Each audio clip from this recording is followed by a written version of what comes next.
Et les gens me revoilà de retour. Alors vous avez vu le titre de la vidéo, le baromètre.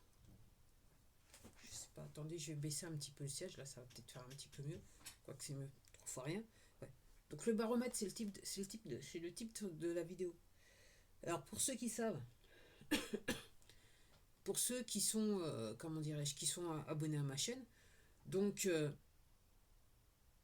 donc, il fut un temps, avant 2020, dans le cadre de ce que je voudrais dire ma thérapie, hein, ma thérapie que je m'étais fixée pour pouvoir me remettre debout et surtout avoir réellement une motricité, là, retrouver ma motricité. Donc une des choses que j'ai fait, une fois que j'arrivais à tenir debout sans trop de douleur, j'ai commencé à faire du vélo. Partir sur des balades à vélo, combien 12-13 km, voire 17 km, aller-retour. Et puis ça s'est arrêté, je crois que j'ai dû en faire quelque part en 2020. Et, et j'ai eu une altercation, enfin un incident sur mon parcours de vélo. C'était que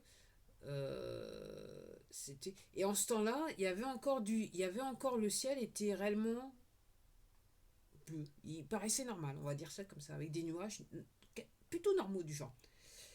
Et donc c'est police municipale qui me dit, sur je sais plus quelle commune, qui me dit oui, vous êtes à vélo, faut mettre le masque. J'ai dit non mais ça va pas être possible. De toute façon je me suis pas arrêté et descendu pour avoir une conversation avec lui. Donc moi j'ai continué ma vie et je me suis dit ok, c'est un peu délicat. Si réellement quand tu fais une balade à vélo, en plus de ça, ils viennent te faire lièche. Et puis après, quand j'ai compris ce qui se passait avec le ciel, et que j'ai pu le voir de mes yeux vus, on va dire comme ça, et j'ai compris ce que c'était, je me suis dit, tu sais quoi, on va peut-être arrêter les balades à vélo parce que c'est pas la peine d'aller se faire empoisonner. Plus que ça. On va limiter l'empoisonnement, on va dire ça comme ça. Et donc ce que je vais vous dire, alors elle me dit, ah mais je parle de baromètre. Alors, le baromètre dont je parle, c'est un baromètre. C'est-à-dire que vous avez une espèce de... qu'on a, c'est un baromètre traditionnel. C'est pour ceux qui connaissent. C'est pas numérique, c'est traditionnel. Il existe depuis l'achat avait été fait il y a quelques années que ça. Je me demande si on parle pas maintenant de 30 ans quasiment. Et le truc, il marche toujours.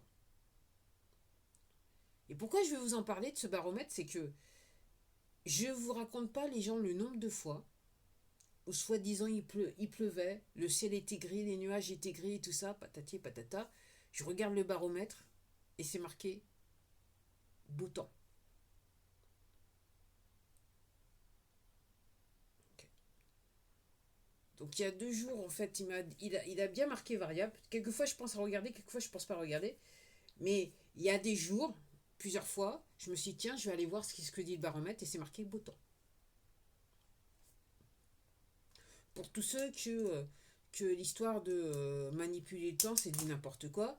Alors, aux États-Unis, hein, il y a des gens qui vous disent déjà, si vous cherchez bien, vous allez trouver des gens déjà au début du siècle dernier, mais dans les années 1900, ils faisaient déjà ça. Mais je suppose que il y a des gens, même au-delà de l'Antiquité, ok, une petite minorité qui pouvait faire ce qu'elle voulait faire avec le temps. Elle connaissait la technologie pour changer le temps.